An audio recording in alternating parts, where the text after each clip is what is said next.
our understanding of how to persuade people, how to engage effectively with people, how to get people to listen to us, not just when it comes to Israel advocacy and Israeli-related conversations, has to do with the fact that the human brain is considered now to have two operating systems. And this is based on Nobel Prize-winning research in 2002 in the field of behavioral economics.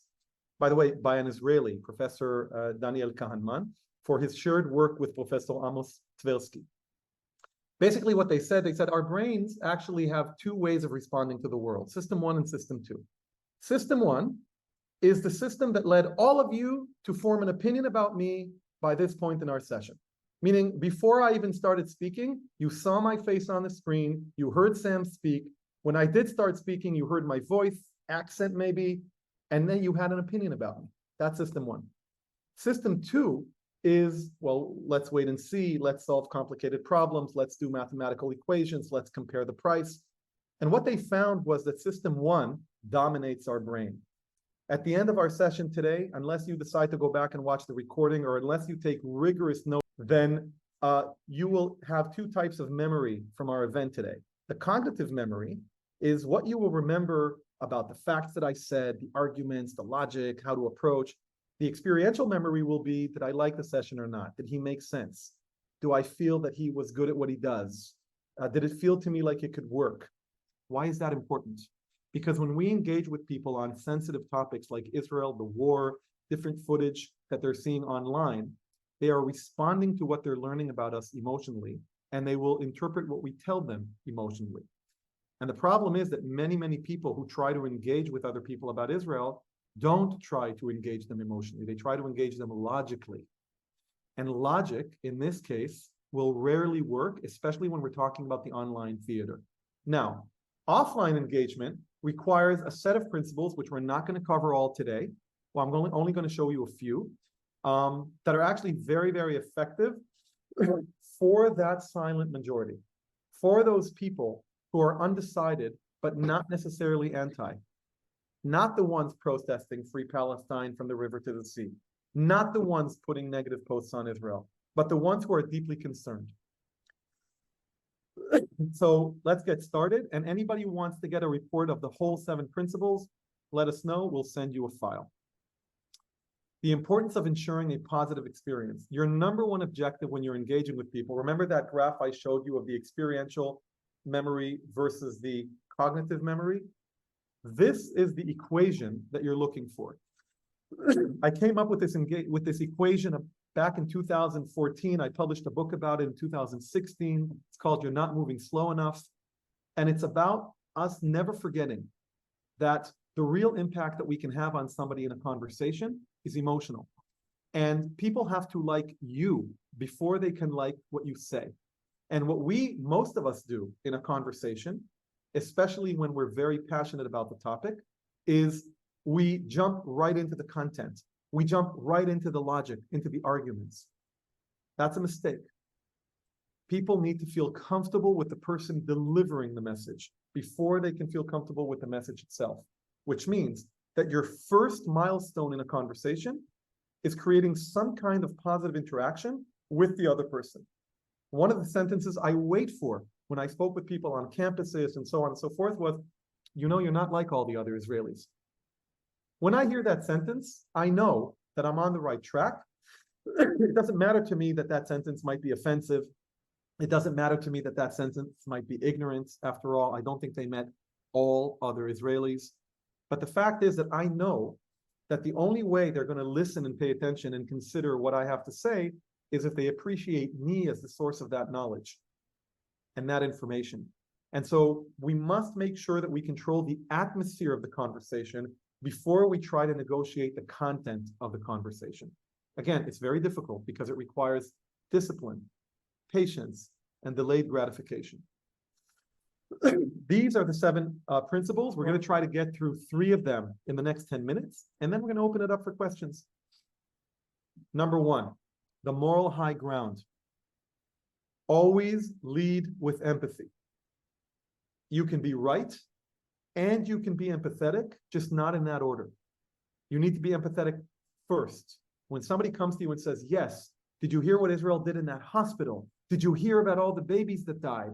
our natural response is going to be, what do you want from us? What do you want from us? They put rockets in that hospital. What are we supposed to do? I mean, they massacred, right? We immediately want to defend ourselves. But what we've done is we've skipped over a critically important component of establishing rapport, which is to acknowledge the fact that before we even consider exploring who's right, who's wrong, why it happened, we need to acknowledge the fact it's a tragedy. It's a tragedy. Babies who die as a result of war is a tragedy, and I don't care where they are in the world. That's my opinion. If you don't agree with that, you can skip to the next part, which is fine. I'm not here to tell you what to think or what to believe. I am here to tell you what will work strategically when you try to persuade people. And demonstrating empathy for the current difficult, complex reality will establish rapport with the other person, will expand the range of opportunity you have in terms of influencing them. So that's number one. Number two, if you must talk about we didn't do it, they didn't do it, one of the sentences we recommend is saying, look, what's happening in Gaza right now is an absolute tragedy, and what happened in the hospital, the heart breaks. Really, I would recommend waiting for the report, for the formal report of who caused it, because we don't know. We know there's a lot of fake news out there. We know that last time a rocket fell in a hospital, Israel was blamed, and then pretty much every news network had to recant because it was actually Hamas. So we don't know. So let's agree that we don't know yet who did it, but I'm sure we can both agree that the outcome is horrible, and it's just so sad. That's empathy. And it's very, very important to do that. Number two, terminology. Negotiate terminology before you negotiate ideology. Let me do a quick test with you. If your camera is on, I want you to show your hands on camera. If not, raise your hand in the chat. Leading up to I'm going to ask you a question, and if you agree, raise your hand. You don't have to raise it yet. It's only if you agree with what I say. Up until 2003, Israel was experiencing a massive incline in terrorist attacks until it became so unbearable that in 2003, Israel had to erect a separation wall to avoid Palestinians who wanted to be suicide bombers to penetrate Israel. By a show of hands, who support Israel's right to having a separation wall? Just raise your hand. Okay, great. Lower your hand, and let me ask you the question again. Leading up to the 2003 year where we had a massive increase in terrorist attacks in Israel, Israel ultimately had to defend itself, and as a result, decided to erect an apartheid wall. Raise your hand if you agree with Israel's right to raise an apartheid wall. Anna, I saw you raise and then lower. Elad, Judy, you're not raising your hand. I thought you raised it before. Why aren't you raising your hand? Because of the terminology. Oh, it's not apartheid. Oh, it's not. Guess what? It's also not a wall, and it's also not a separation wall. It's a security fence. 95% of that barrier is actually fence, and 5% is a wall, and only in places where a fence wouldn't do. And so we really need to pay attention to the language that is being used, because if we go back to system 1, system 2, we go back to the experiential memory versus the cognitive memory, language, terminology, specific phrases can be so emotionally and historically loaded that if we don't pay attention to the words we're using, even if the arguments we provide later about why it's okay to have the barrier, they're not going to help, because people have already associated the situation with something that they have an historical knowledge about. Why did the Palestinians push the apartheid wall? Because everybody still remembers apartheid South Africa. So if Israel is associated with apartheid South Africa, it must be bad. Just like hostages, the people who took them must be bad, right? The brain is lazy, very, very lazy. The brain wants to reach conclusions as quickly as it can. I saw a black cat, I walked into a wall, black cats must be unlucky. We try to make sense of the world in the shortest possible path. And so language is very, very powerful, and for years has been used against us.